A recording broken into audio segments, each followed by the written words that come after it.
लेगी अपना हिस्सा ना, तो कहेंगे अरे बाप रे कितनी तेज लड़की है, अपने भैया का हिस्सा बंटवा ली। अगर लड़कियां अभी भी बाहर निकलेंगी ना, तो किसी लड़के से बात करेंगी ना, तो फिर तब भी लोग कहेंगे कि ये होगा कोई बॉयफ्रेंड होगा। हम ऊंचे तुम नीचे, हम बड़े तुम बड़े, हमारा हम बड़ा तुम्हारा। आप मेसोपोटामिया में देख लीजिए, लड़कियों को संपत्ति का अधिकार हुआ करता था। यूँ तो कहने को हम मॉडर्नाइज्ड हो गए हैं, पर रियलिटी में तो ऐसा कुछ भी मुझे नज़र नहीं आता। आपको लग रहा होगा हम ऐसे कैसे बात कर रहे हैं, तो हम सही कह रहे हैं। कहने को तो हम मॉडर्नाइज्ड हो गए हैं, पर हुए नहीं हैं। कहने को तो हम बहुत ही खुली सोच विचार वाले हो गए, पर ऐसा हुआ नहीं है। अगर लड़कियां अभी भी बाहर निकलेंगी ना, तो किसी लड़के से बात करेंगी ना, तो फिर तब भी लोग कहेंगे कि ये होगा कोई बॉयफ्रेंड होगा, है ना। चाहे वो उसका दोस्त ही हो, क्लासमेट्स ही हो, जैसे क्लास लेवल पे किसी चीज़ टॉपिक को लेकर ही बात कर रहे हैं, पर लोगों के थॉट में क्या आएगा, होएगा कौन। हाँ, ऐसा ही होता है हमारे समाज में। हर बार लड़कियों को दबाया जाएगा, हर वक्त दबाया गया है, वैदिक काल से लेके दबाया गया है। उत्तर वैदिक काल आते ही ना लड़कियों को ना सभा समिति में आने का वर्जित कर दिया गया। उसके पहले ऋग्वैदिक काल में आने दिया जाता था। अब मेसोपोटामिया में देख लीजिए, लड़कियों को संपत्ति का अधिकार हुआ करता था। अब नहीं है। अब अगर लड़की यहाँ है तो यहाँ पे भी नहीं देंगे, ससुराल चली गई तो वहाँ पे तो पति के नाम पर ही होगी। हाँ, अब तो कुछ सरकार ने किया है कि लड़की जब तक जीवित है उसके मायके में, उसके प्रॉपर्टी में उसका हिस्सा होगा, पर कहने को मात्र को है। अभी भी अगर लड़की अगर ले लेगी अपना हिस्सा ना, तो कहेंगे अरे बाप रे कितनी तेज लड़की है, अपने भैया का हिस्सा बंटवा ली। हाँ, ऐसे बोलेंगे, हम सही बता रहे हैं।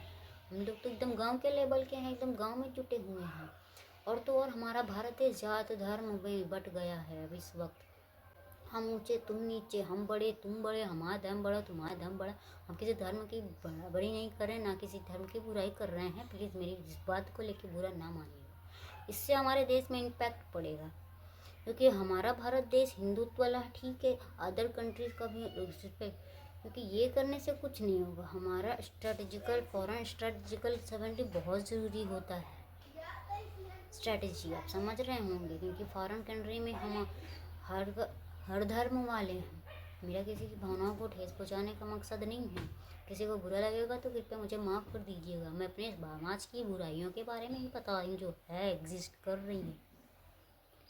बहू आई दूसरे घर की है, अरे भैया वो दूसरे घर की है तो आपकी बेटियाँ भी तो किसी के घर ही जाएगी, तब वो भी वहाँ दूसरे के घर की कहलाएगी।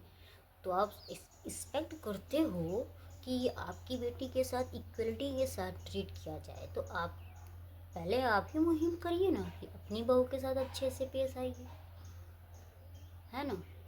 तो समाज में तो बराबरी नहीं है, बस कहने मात्र को है, कह दिया। संविधान ने दिया है, संविधान ने इक्वलिटी दी है, पर संविधान के देने मात्र से क्या होता है, उसे एक्सेप्ट करना पड़ेगा ना, उसे लागू करवाना पड़ेगा, उसको चलाना दिखाना पड़ेगा कि हाँ है इक्वलिटी। हमारे एसटी कम्युनिटी वालों के साथ ही देख लीजिए, कितने पिछड़े हुए रहते हैं। ना तो उनको कोई अच्छी मेडिकल फैसिलिटी दी जाएगी, ना तो एजुकेशन अच्छी दी जाएगी, ना तो उन्हें किसी भी चीज़ के मतलब फंडामेंटल सुविधाएं कुछ भी नहीं दी जाती हैं। हमारा आर्टिकल 21 कह दिया गया, और तो आर्टिकल 21 में सुप्रीम कोर्ट ने एक एक्सप्लेनेशन देते हुए एक चीज़ और ऐड कर दी, जो बत्ती गुल मीटर चालू जो पिक्चर नहीं थी उसमें था नहीं बिजली वाला राइट, उसको भी ऐड कर दिया गया है। मतलब विस्तार से बताने पे ऐड किए हैं, सॉरी। तो ये सब हुआ है, बस कहने मात्र को है, पर मुझे नहीं लगता कि अपने समाज में अभी भी बराबरी है। चाहे लड़के हों चाहे लड़की हों, चाहे जात धर्म हो, कुछ भी हो, समाज में एकता नहीं है। और शायद हमारे जो दार्शनिक लोग थे वो लोग, अब लोगों का मकसद मुझे नहीं लगता कि सफल होता होगा, क्योंकि इंसानियत भी इंसान के अंदर से ख़त्म हो गई। मिलते हैं किसी और वीडियो में किसी और टॉपिक के साथ, तब तक के लिए जय हिंद जय भारत।